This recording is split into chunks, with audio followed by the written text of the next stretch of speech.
Welcome back, Pirate Crew. It's your captain, Yeehaw Yadam, and we're back with another episode of 10-minute testing for the One Piece trading card game. In this series, we'll be showcasing a deck through competitive gameplay and analyzing its position in the upcoming meta. So get yourselves a drink and we'll get straight into the card by card. So for today's 20-minute testing, we're going to go ahead and do Zoro. Now, the reason I didn't start off with Zoro, more than not, like, I love this character. If you're a follower of this channel, you know that I'm an enjoyer of Zoro. But I'm not an enjoyer of this really aggressive rush style with a bunch of these little one-drop weenies that are being facilitated by cards like Megara and Makino. Nonetheless, I wanted to showcase what everyone believes to be the best deck in the format, or what probably is the best deck in the format. So let's get right into the card by card. For those of you that don't know what Zoro does and you're, living under a rock or something. Nah, I'm just messing. Zoro is a leader, a red leader that states Dawn ×1. During your turn, all of your characters gain 1000 power. So you can use that to basically say the Dawn that you're putting on Zoro for every other character you have on the board is one more Dawn efficient. At maximum efficiency, one Dawn turns into 6k power, which is a pretty darn efficient. And the easiest way to flood your board, just like LoL does, is by playing a ton of one-drop characters, making it really easy to get there. So what made the deck go over the edge in set 2 is cards like Makino, a 2k counter that is pseudo-searchable, that states active main, you may rest this character, give up to one of your red characters at the cost of 1, 3000 power. So for the cost of 1, you are getting 2 more Dawn, 2k more power than what you should be. And this is the same with Megara. The thing about Makino is that it's also a pseudo blocker. That's why we're going 4 on this. Not only is it a pseudo blocker, it is a 2k counter as well. Every single turn, if this card stays on the board, you can turn it sideways and make one of your pesky one drops become immediately basically a 5k, right? So your Namis become 5s, your Gordons become 5, and then your Sunnies become 6 just off the back of Makino alone. If you couple that up with Zoro's ability, we're in for a world of hurt. Now you're saying, well, this is a one drop that doesn't have any particularly good typing. Well, unfortunately, we also got Curly de Dawn. Now, Curly de Dawn, he's a mountain bandit type character that states on play for the cost of 2, and he still has counter, by the way. Good stats. A 2/3 is really fine because if you put 1 Dawn on Zoro and 1 Dawn on the character, he's immediately an attacker. So 3Ks are really, really solid.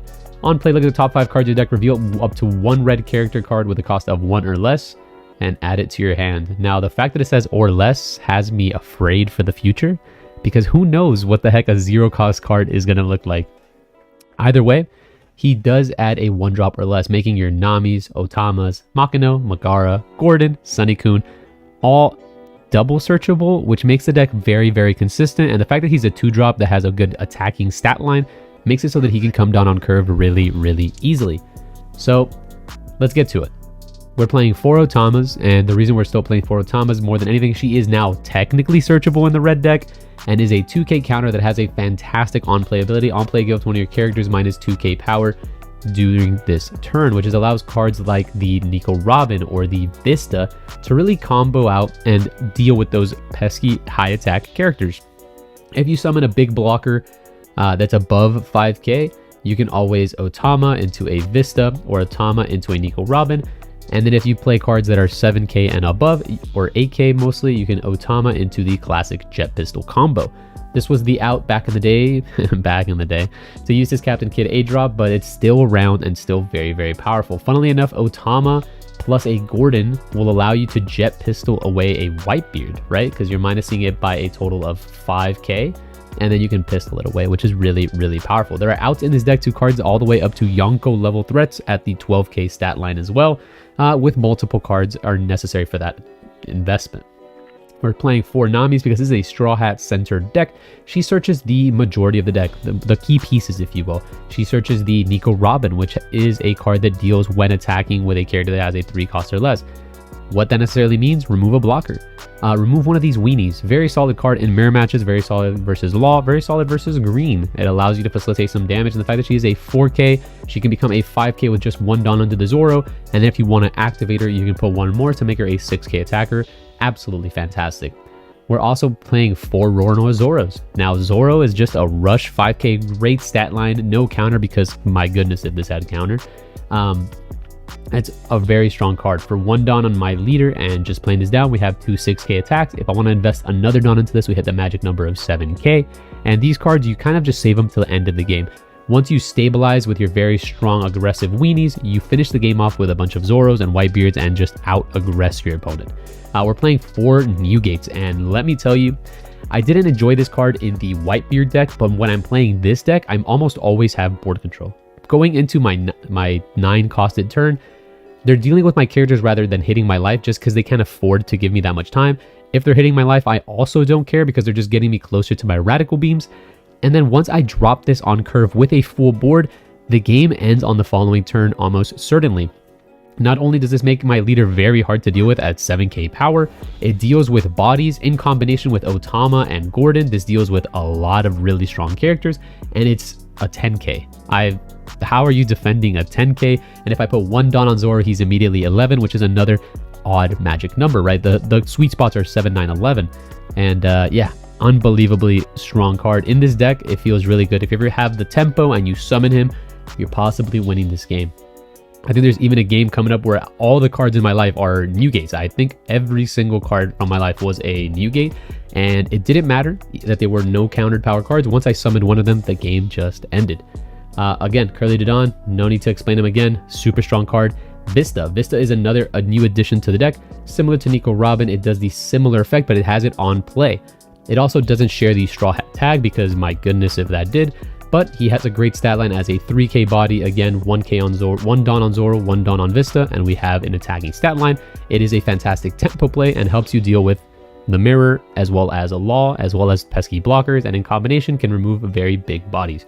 Makino is the torment of the meta. What a ridiculously well-statted card alongside Magra. Then we have Gordon, who has made its way into the deck. Now that we have cards that consistently can attack, we can also swing with this card. He has a really cool effect. For those of you that don't know, active main, you may return this card to the bottom of your deck, give up to one of your opponent's characters minus 3,000 during this turn. He has a weird not mill yourself mechanic, which is interesting. But more importantly than not, what you want to do with this character is attach 2 Dawn to it, 1 Dawn on Zoro, making him a 5k, swing for 5, cause interaction, then trigger its ability to bottom deck him and then deal with the card that you truly want to deal with. Very strong card, and the fact that he's a 1-drop makes it easier to flood your board. Sunny-kun. This card is very well statted as a 1-3. I think it is the only 1-3 in the entire deck because it doesn't really have any sort of effect, but it has the Straw Hat Crew tagline, meaning it's searchable by the Nami as well as the Curly Dodon. With the Makino, this becomes a 6k very easily, and with 1 Dawn attached, 1 Dawn on the Zoro, you are getting hit for 6-7 very, very easily. Then we have Brook, the most offensive 2k counter. It is again a 3k, which is a good stat line, and it adds 2 rested Dawn to one of my leaders or my characters, which again facilitates aggression. 2 radical beams for defense. This card is very, very good, and you can possibly mess around with these numbers if you so choose, but this card is a fantastic, as well as the 4 Gum Gum Jet pistols to deal with tempo and getting the board onto your side. So let's get right into the games. So for our first game, the classic Zoro versus Kaido. Kaido's worst nightmare. Now, Kaido opts to go first. I'm going second here. I have a really solid start. I'm going to go ahead and pick up a Zoro off my Nami. Then I'm going to Nami again. And I can go ahead and grab the 1000 Sunny, or I can grab the Brook. I decided to go for the Brook as I have just my next couple turns mapped out, because I have the 2 with the double Nami, the 4 with the double Dodon, and then the 6 with the double Zoro. So actually pretty insane hand here. He goes Oni, hits me in my face. I'm going to go ahead and take this damage. All the cards in my hand are necessary at this point in time. Go ahead and attack. He pitches the blocker, which isn't bad. You know, it plays around the possibility of a Vista. Go ahead and play the Curly Dodon. Curly Dodon can go ahead and add me the Otama or the Nami. Go ahead and go for the Otama, but maybe Nami would have been nice. I just wanted to get more combo power, right? I can go for the 1000 Sunny or the Megara. I go for the Megara because I have such a commanding board presence that I just want to go ahead and become aggressive. Now there's Hannibal, one of the good cards that Purple has added to their repertoire, and it's actually been fantastic. These impel down cards allow you to fight for board a lot easier.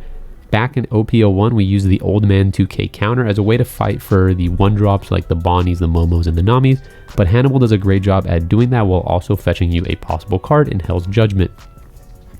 Goes ahead and plays a 5-drop that I'm not sure of the name, Dawn -1, destroy one of my Namis, right? So knocks out the Nami. I'm going to go ahead and pistol this, then just develop a couple cards here. I don't think I want to attack just yet. Gonna go ahead and play the Dawn, which is gonna hand me the Makino, just another crazy 2k, but I've bottomed like quite a couple Whitebeards at this time. Not great, but at least we did 1 point of damage this turn.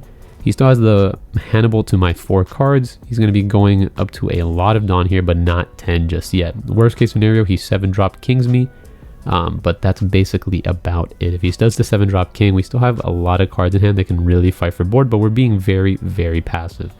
Goes ahead and attacks. I'm going to go ahead and pistol away the Hannibal because I don't see myself using the pistol in one of these next couple of turns. My next couple of turns are going to be used to just go on the offensive, and then keeping a couple Dawn active just for a couple defensive options. So I'm going to go ahead and attach 1 Dawn to Zoro, and I'm going to go ahead and feel out how his hand looks. I'm going to go 5 with the Curly to Dawn.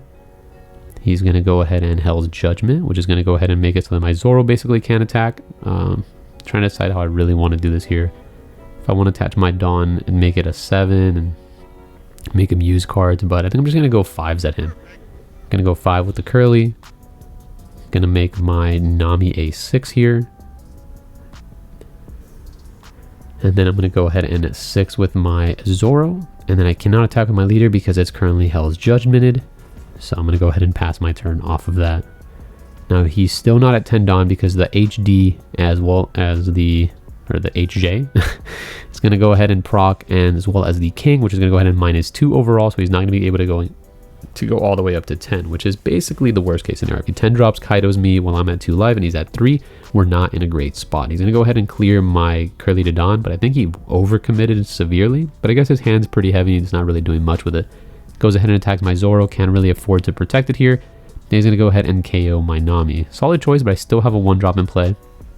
Going to go ahead and 7 with my Zoro at the King. Let's see if he chooses to defend this. If he doesn't choose to defend this, then I know that I'm going to go ahead and get 10 dropped, right?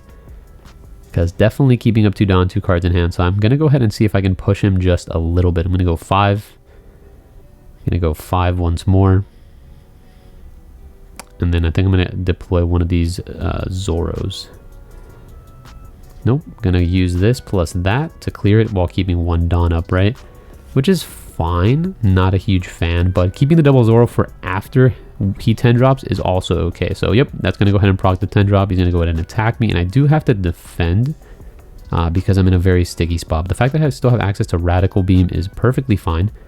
Now I'm trying to think of how I want to go ahead and pilot this turn. He hasn't really been defending my 5, so I'm going to go ahead and 5 him here, see if he takes it. If he takes this, then he's in a weird spot. I'm going to go 5 with this Zoro. He takes that, and then I'm just going to try to go for game here.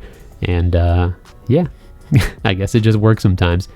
Definitely not the best way to set up the lethal there, but certainly worked out for us. It seemed like 2 cards were dead, and the other 2s, he must have been 2Ks, so therefore that Zoro was going to connect no matter what. I'm going to go ahead and have another fantastic opener versus a control deck in Blue Purple Crocodile. Now that Impel Down stage is amazing, right, for Blue Purple Crocodile, because it turns dead cards or cards that you can't really counter with into potential counters, as well as fantastic event spells in the form of Hell's Judgments, as well as 2Ks and the Minotaur blockers and Hannibals, and there's a lot of really good pieces within the Impel Down engine. So go back to my turn. I'm just going to go ahead and feel out how his hand looks. Go 5 again. He goes ahead and removes a counter from his hand to add the Minotaur, or the Minokoala. The only unfortunate part with the Jailer Beast and the Minokoala and the Minotaur is that you don't get the dual bonus because Crocodile is not an Impel Down leader. But they're still very fantastic and really solid stat lines for Crocodile to defend with his other very powerful events. So I'm going to go ahead and deploy a Zoro as well as a Gordon, just again going as wide as possible because Crocodile doesn't really have fantastic answers to wide board states. So he's going to go ahead and 6. He's going to keep, he has 4 Dawn available because that's exactly what Crocodile wants to do. He wants to always have a Dawn under the leader and then keep up some for event, meaning that he's really stuck here. The best possible card that he can play here is like a 2-drop blocker or a Sadie to summon like the Minotaur. But other than that, doesn't really have anything else going for him. So I think he's taking quite some time to think what he wants to do here. And he goes for a blocker. So he's going to tap out, and that means no event. I'm going to put 1 Dawn on my leader, and then I was thinking about putting Dawn under the Gordon, but I decided to do it with the Brook instead, right? Just to make it more efficient by creating a body, as well as doing the same effect that I was going to do no matter what. So I'm going to swing with the Gordon, use Gordon's ability to minus this, and then play the Vista to clear it, and then swing with my leader, and then swing with my Zoro. So he's down to, I believe he takes his damage, right? It's very hard to continue defending this board state. So he takes this. He's going to go all the way up to 4 cards in hand once his turn starts. And I have 5 characters on board to a 5-hander, and I'm up and done.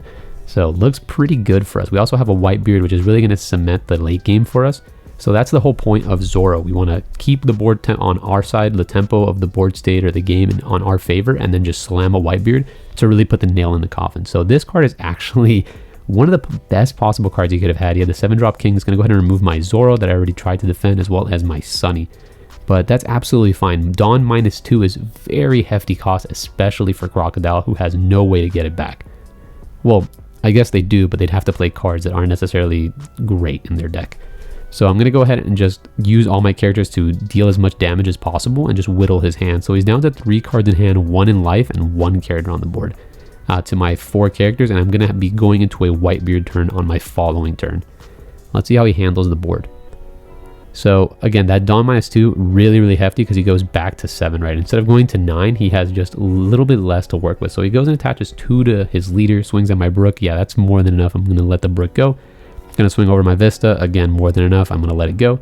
And it goes to my turn. I'm at 10 Dawn. Certainly is going to be a Whitebeard turn. I'm going to go 6 at lead. He has 1 in hand, so it has to be a 2k to defend this Zoro.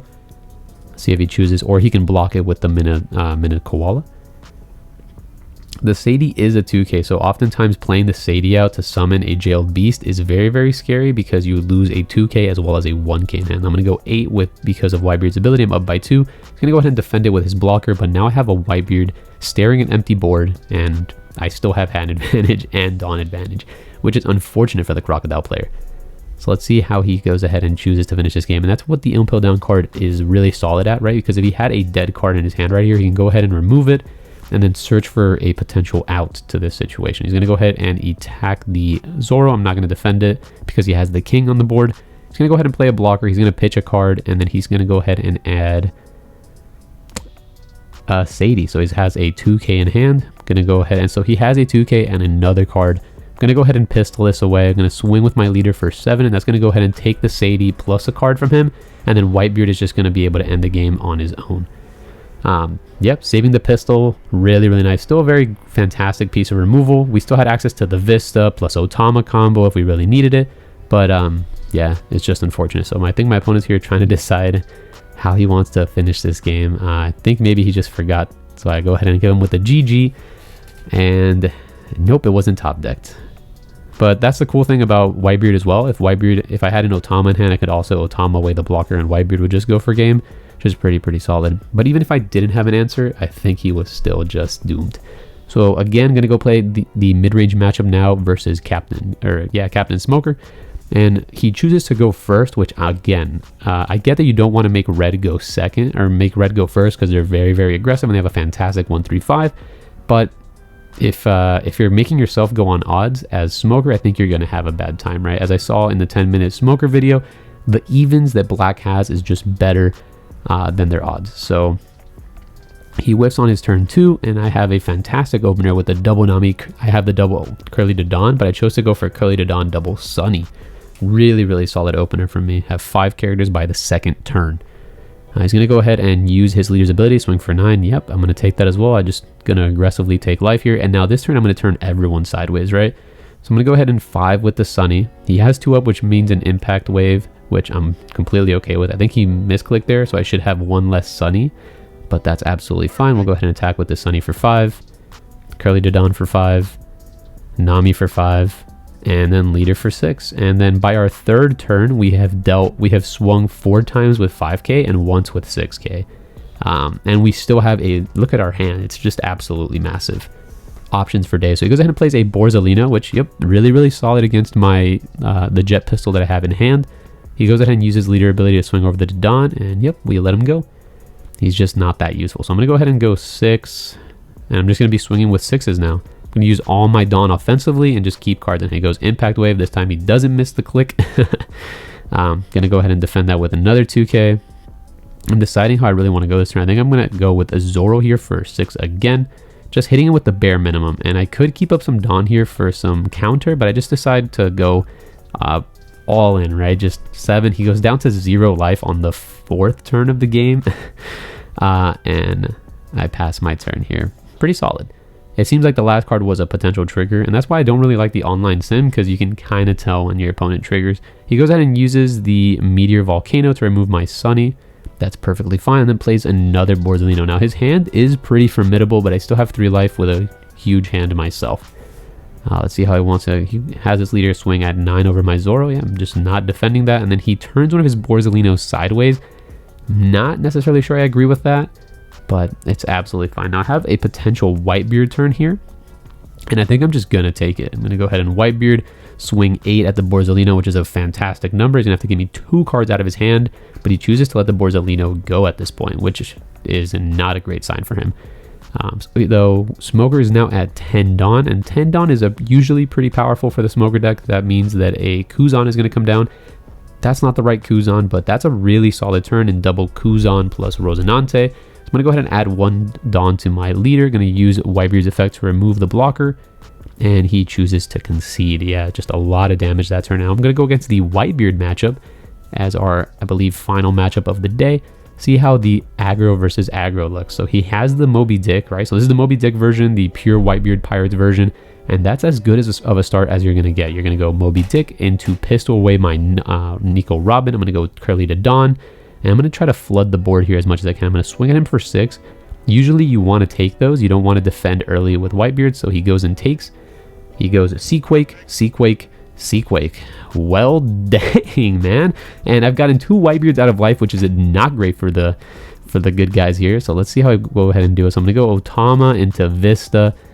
Ah, God, it's not looking great. I don't want to play the Brook because it doesn't like flow Dawn-wise well, so I'm going to go ahead and swing 6 again, see if he defends or takes this.